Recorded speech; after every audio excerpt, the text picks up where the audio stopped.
안녕하세요. 5월 14일입니다. 오늘은 당신의 감정은 건강하십니까? 라는 제목으로 묵상을 하시겠습니다.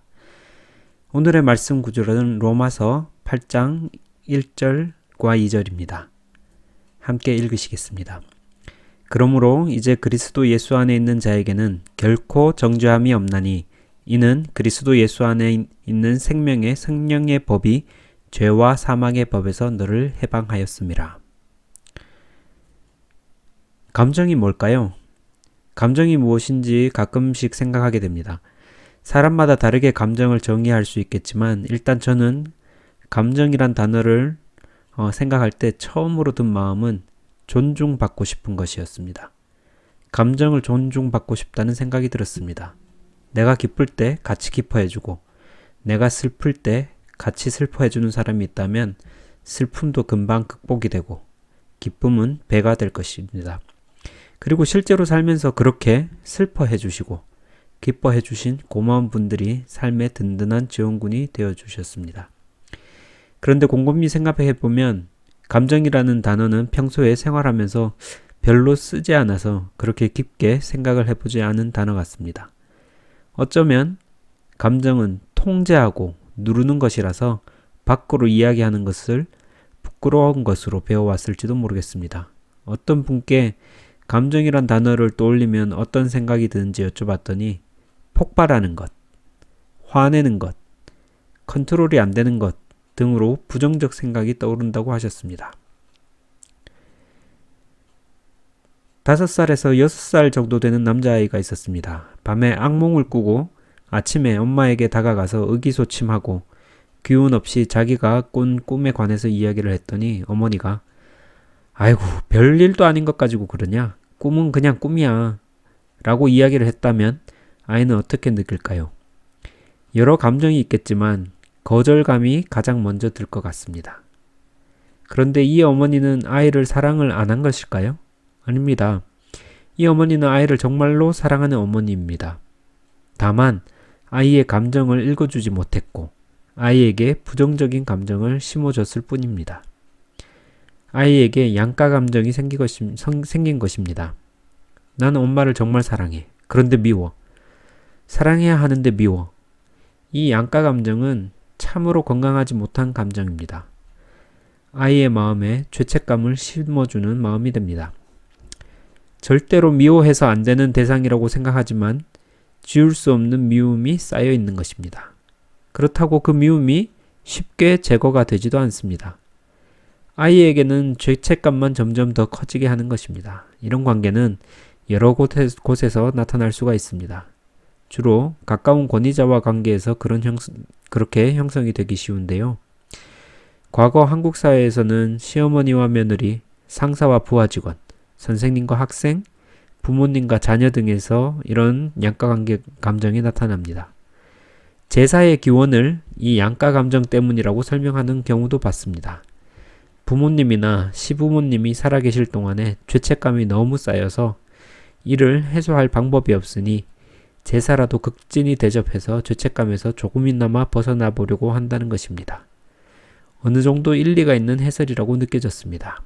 이런 양가 감정의 문화가 뿌리 깊게 박혀 있고 한으로 표현되기도 합니다. 미국에서 어느 대학교에서 갓 입학한 대학생들에게 부모님께 편지를 쓰라고 했더니 대부분의 아시안 아이들, 특히 한국 아이들은 부모님께 자신이 잘못한 것에 대한 반성문을 쓰더랍니다. 부모님을 생각하면 죄송한 마음이 드는 것입니다. 부모님과 재미있게 보냈던 어린 시절의 추억을 쓰는 것이 아니라 좀 더 부모님께 효도를 하지 못했다는 죄책감에 글을 쓰는 것입니다. 아이들마다 차이는 있지만 부모님에 대한 이 양가 감정 때문에 생기는 죄책감을 가지고 있었습니다. 그렇다면 다른 어머니가 정말 기분 나빴겠다. 너 이야기를 들으니 나도 기분이 나쁘네. 이리 와 안아줄게. 이제는 괜찮아질 거야. 라고 이야기를 해줬다면 어땠을까요? 이 두 번째 어머니도 아이를 사랑하는 마음에서는 첫 번째 어머니와 똑같을 것입니다. 하지만 두 번째 어머니는 아이의 마음을 읽어주고 부정적인 감정으로부터 안정된 상태까지 변화하는 전 과정을 경험하게 해주었습니다. 그러면 아이에게는 양가 감정이 생기지 않습니다. 난 엄마를 사랑해요. 그리고 엄마한테 고마워 라는 마음이 생기는 것입니다. 사랑하는데 미워요 라는 마음이 아니라 사랑하고 고마워요 라는 마음이 생기는 것입니다. 많은 경우 감정은 통제가 되어야 하고 밖으로 표출이 되면 안 되는 것, 감정을 다른 사람들에게 들키면 수치스러운 것으로 훈련을 받아왔습니다. 심지어는 기쁨의 감정조차도 안으로 꾹꾹 숨기도록 훈련을 받았습니다. 많은 가정들이 양가 감정, 수치 감정, 억눌린 감정, 이 몇 세대를 걸쳐서 쌓여 있다가 근래에서야 감정이 무엇인가라는 질문을 조금씩 할 수 있게 된 것 같습니다. 탈북자의 간증을 들은 적이 있는데요. 한국에 와서 가장 힘든 것 중에 하나가 자기소개였다고 합니다. 탈북을 하면 한국 하나원에서 적응 훈련을 받는데요. 하나원에서 강사가 어떤 색깔을 좋아하세요? 라고 물었다고 합니다. 그런데 탈북자는 한 번도 그런 생각을 해본 적이 없다고 합니다. 북한에서는 당에서 주는 옷, 당에서 가라는 학교에 가고, 당에서 군대에 가라면 군복무를 하고 그 군복을 입고, 모두 다른 사람이 결정해 주는 것을 그저 수동적으로 받기만 할 뿐 자기가 좋아하는 것을 선택을 해보지 않았다고 합니다. 그래서 어떤 색깔을 좋아하세요? 라고 물으니까 대답을 할 말이 없었다고 합니다. 그 질문을 듣고서야 그제서야 주위의 색깔들을 보기 시작하고 자신이 어떤 색깔을 좋아하는지도 생각해보기 시작했다고 합니다. 그런데 지금 어떤 감정이세요? 라고 물으면 대답을 할 수 있을지 모르겠습니다. 한국에서 유아, 청년, 장년 시기를 보냈다면 참으로 급박하게 사회가 성장하고 끊임없이 경쟁을 하면서 그 시간들을 보냈을 것입니다. 전쟁을 경험한 부모님이 산업화를 경험한 자녀를 키우고 산업화를 경험한 부모님이 민주화를 경험한 자녀를 키우고 민주화를 경험한 부모님이 디지털 혁명을 경험한 자녀를 키워서 부모와 자녀 간의 공통 분모도 거의 없이 시간을 보냈습니다. 그리고 이민까지 왔다면 산업화, 민주화 시기의 스트레스보다도 더한 스트레스를 받으면서 자신의 감정을 꼭꼭 묶어놓고 살았을 것입니다. 누군가는 이민의 스트레스가 배우자를 잃은 사별의 스트레스보다도 더 크다고 합니다. 그런데요, 이 감정이라는 것이 묶어놓는다고 가만히 있는 것이 아닙니다. 언젠가는 삐져나오는데요. 그 감정의 양이 클수록 폭발을 한다든지 아니면 무기력으로 나오게 됩니다. 어느 순간 와르르 무너지게 되는 것입니다. 나는 잘 통제하고 있다고 생각한 사람일수록 더 심하게 나올 수 있습니다. 스트레스가 한계치를 넘어가면 피로나 에너지 저조로 느껴지고 좌절의 감정까지 느끼게 됩니다. 그동안 쌓아왔던 감정에 정복을 당하게 되는 것입니다. 어느 대기업 임원이 된 사람이 신입 직원들을 이해하지 못한다고 합니다. 본인이 일을 시작할 때는 정해진 목표만을 위해서 달렸다고 합니다. 누가 자신을 함부로 대하더라도 자기는 일의 목적을 이루기 위해서 꾹 참고 앞으로만 달려서 자신의 감정을 잘 통제해왔기 때문에 대기업 임원까지 될 수 있었다고 생각했습니다. 그런데 문제는 은퇴 이후에 생겼습니다. 무언가 마음에서 울컥울컥 하는 것이 올라오기 시작했습니다. 이유도 모르고 눈물이 나고 우울해지고 하루 종일 기력이 없어졌다고 합니다.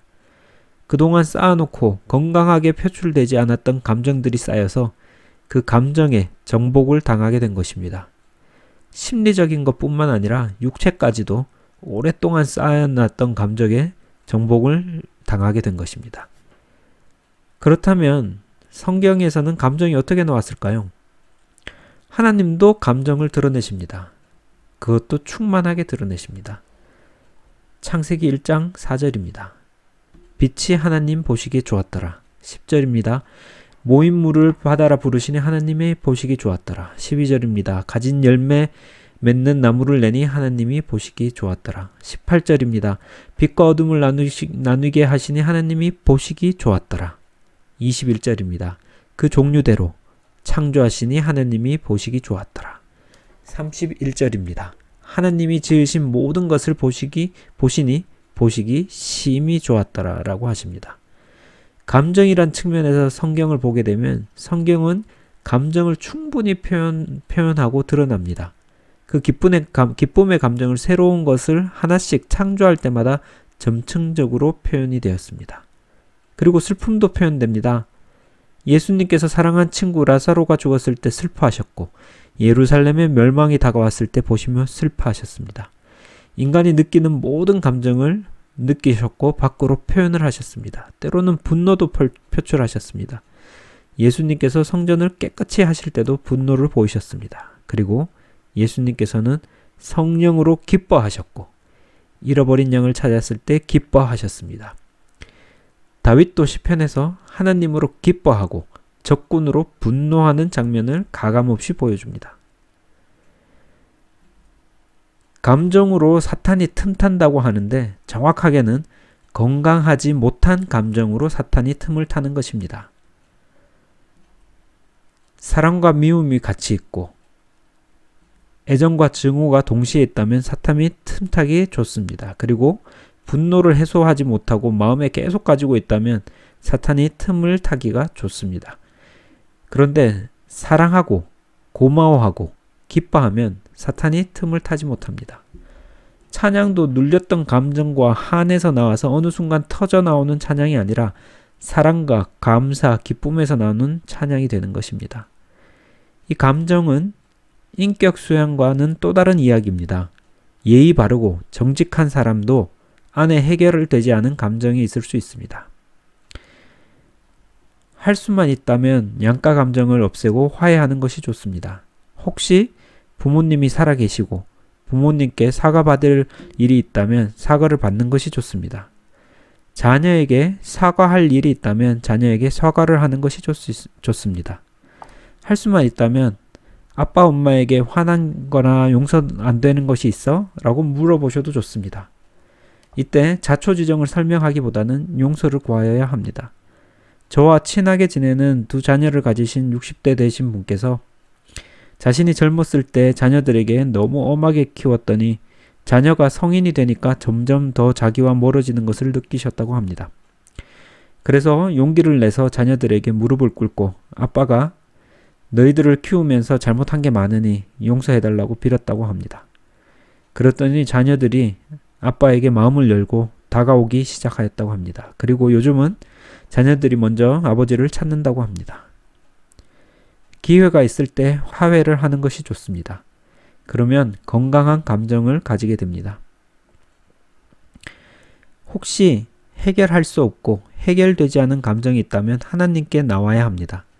감정 중에 가장 좋지 않은 감정이 죄책감입니다. 누군가를 미워하거나 그 사람에 대하여 분노하면 죄책감이 쌓이게 됩니다. 특히나 자기 자신에 대하여 부정적으로 볼 때는 더 예수님께 나와야 합니다. 그분은 결코 정죄함이 없으십니다. 오늘 말씀을 다시 읽고 기도하시겠습니다. 로마서 8장 1절에서 2절입니다. 그러므로 이제 그리스도 예수 안에 있는 자에게 결코 정죄함이 없나니 이는 그리스도 예수 안에 있는 생명의 성령의 법이 죄와 사망의 법에서 너를 해방하였습니다. 하나님, 우리 안에 건강한 감정을 창조하여 주십시오. 항상 기뻐하게 도와주십시오.